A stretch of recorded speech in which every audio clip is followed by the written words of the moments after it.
Education, corruption, damnation. Let's talk about the Connors.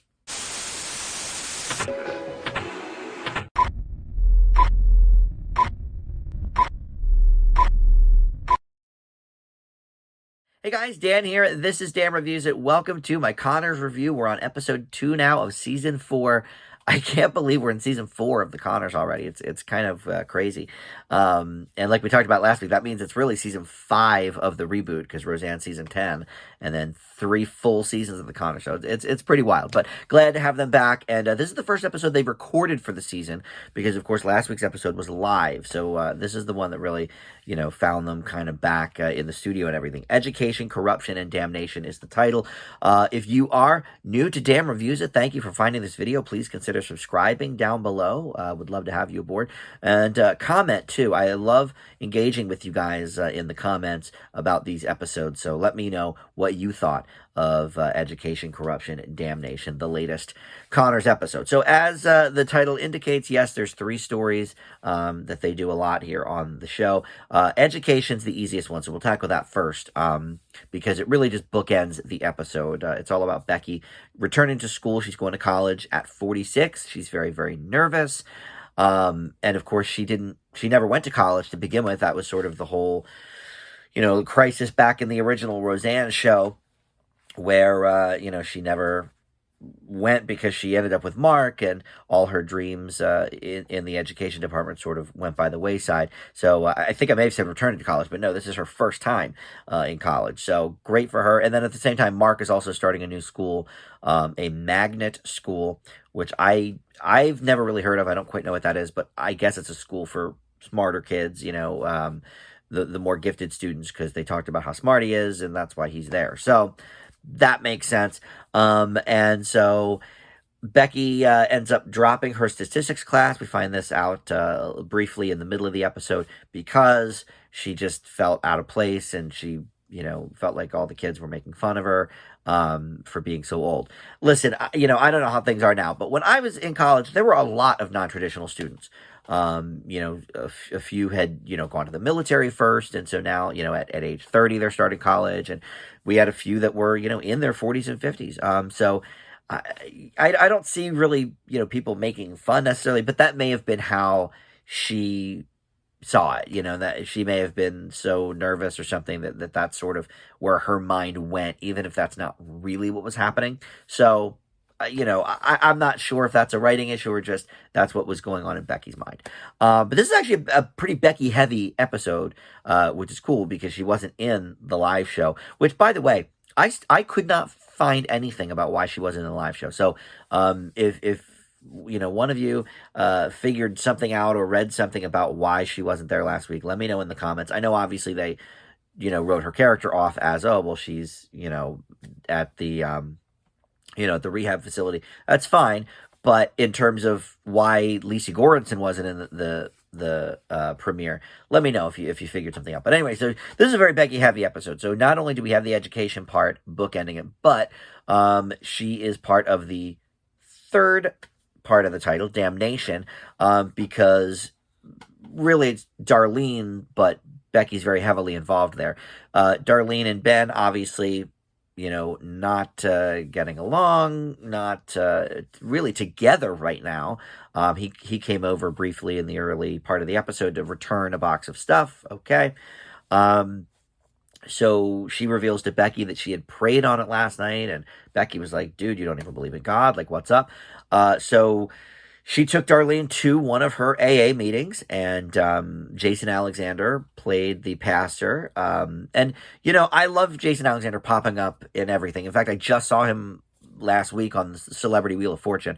But I always like when he pops up because he is pretty different from the George Costanza character. And I don't think, obviously, George Costanza was modeled after Larry David, so Larry David's very George Costanza, but Jason Alexander has, in my mind, managed to really shed himself from that Costanza momentum. It's one of the most iconic TV characters, but he's been able to do these more, subtle roles. I mean, he was funny here, but it wasn't over the top funny. It wasn't, it was realistic.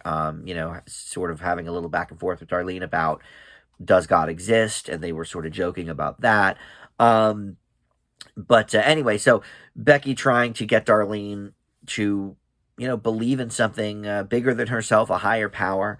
And she kind of went with it for a little bit. She agreed to even go to one of the church services, but she left very early on.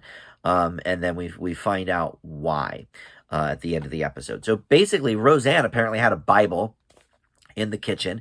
And we talked about this actually a little bit last week when Darlene does pray, talking about how religion, never really factored in too much in the original run of Roseanne. A few episodes here and there, like when DJ was trying to get religion and everybody in the family was like, we don't really do that, whatever.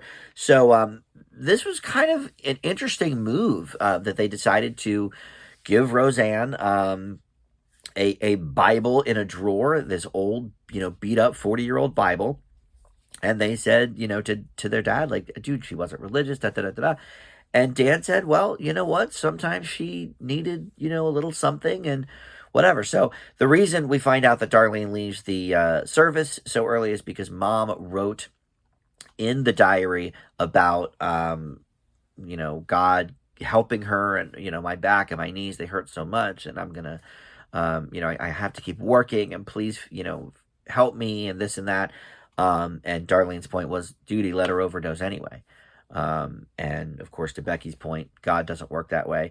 And look, not to get too religious on this show, but I think my Connors reviews, I do tend to reveal a lot about myself because it's that kind of a show. And so, yeah, I mean, I totally believe in God. I identify as a Christian. I don't beat people over the head about it, but I mean, I've talked to God just about every night since I was about 12, so to me, religion is something that is of some importance. I don't attend church regularly or anything like that, but I am a believer. And so I enjoy having discussions, with atheists. I have a lot of friends that are atheists about, sort of what I think, but I never sort of preach about it. And I think that's kind of the way, to go about this. And I love that Becky just at the end was like, God doesn't work that way. And it didn't damper Becky's spirit with her relationship with God from what she's realized over the last year or whatever in rehab, and her belief system as it is now. I thought that was really, really interesting.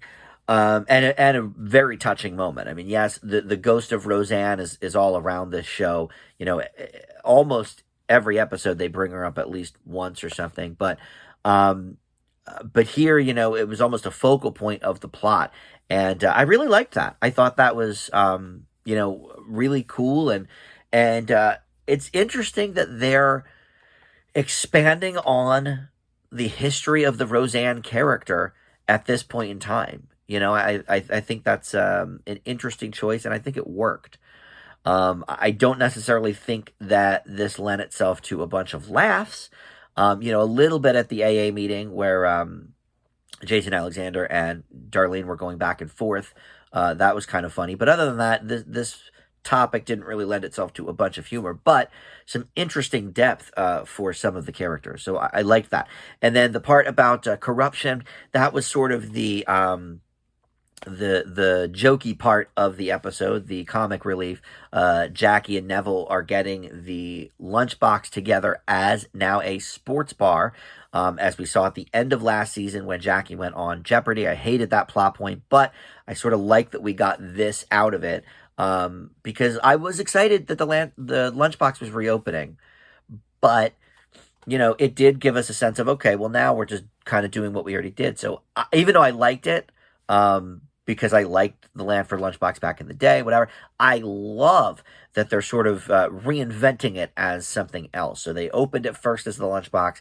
It did okay business, but then COVID and then everything else, so they were sort of struck down by that. So now they're reinventing it as the sports bar. Who knows if COVID didn't happen, if they were going to do this anyway? Was this part of the plot? I mean, even Jackie going on Jeopardy, with Aaron Rodgers as the host for that week, sort of hinged on Alex Trebek not being around anymore and them going through the guest host. So it's like a lot of things fell into place, I feel like, that the Connors just sort of took and ran with. And so I really love that they're bringing this into a sports bar, but they don't have a liquor license. So Patton Oswalt returns. I believe we met him for the first time last season. He returned as their old buddy from high school. Well, I shouldn't say theirs. Really, Becky's.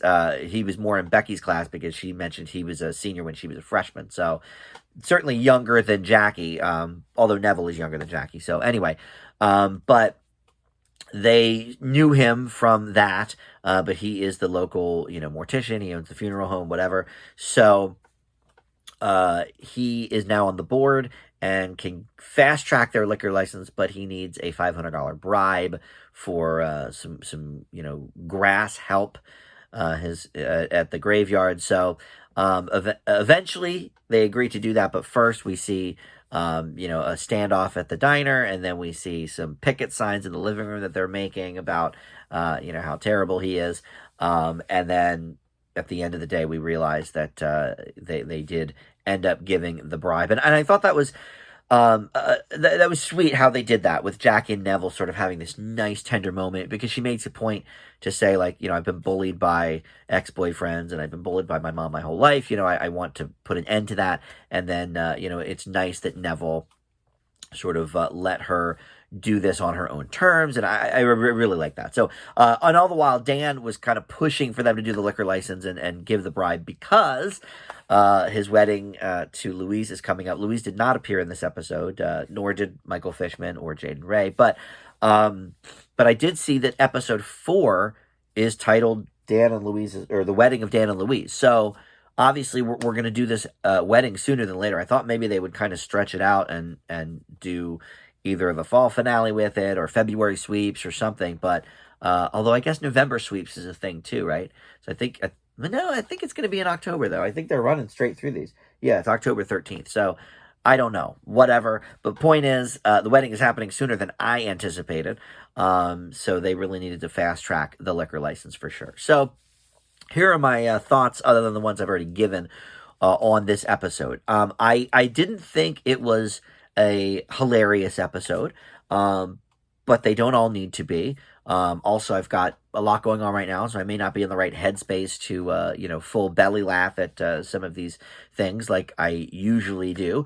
So that may factor into it as well. But I think just in general, the writing on the comedy side wasn't quite as sharp as it is sometimes, but I really, really loved everything with the religion thing and the Bible, finding Roseanne's words in the Bible, and Darlene kind of searching for something. She needs something. And I really liked that. And look, she's been an atheist pretty much the entire run of the show. She's been a vegetarian pretty much the entire run of the show. And that's fine. I love that. It's sort of part of her character. But, people do grow and change, certainly. And with this huge crisis in her life of, potentially losing the person that she probably, has never loved anyone more. David was a high school boyfriend. So, yeah, he probably mostly was still in the picture because she had kids with him. But this guy, I think she loves even more than David. It's why she picked him over David in, season 2, I guess that was. Or maybe the beginning of season 3. It's all a blur. I think it was season 2. But anyway, I think, let's give Darlene's character a little bit more depth of, her belief system.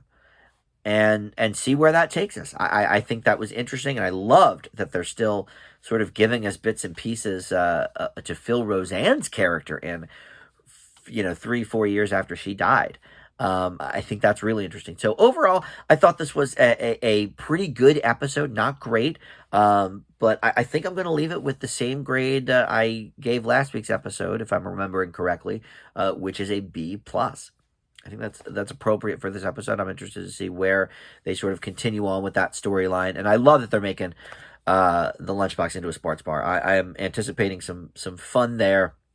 One of my favorite shows of all time is Cheers, and that wasn't necessarily a sports bar; it was just a bar. But I think there can be some great comedy wrung from that sort of setting. So I'm looking forward to that as well. So that's it for this week. We'll be back next week. The next 2 weeks are new episodes. I don't know after that if we're going to go into reruns for a couple of weeks, but for now we're going to have episode 3 and 4 back to back. So we'll see you next week for episode 3. Thanks for watching, and we'll see you next time.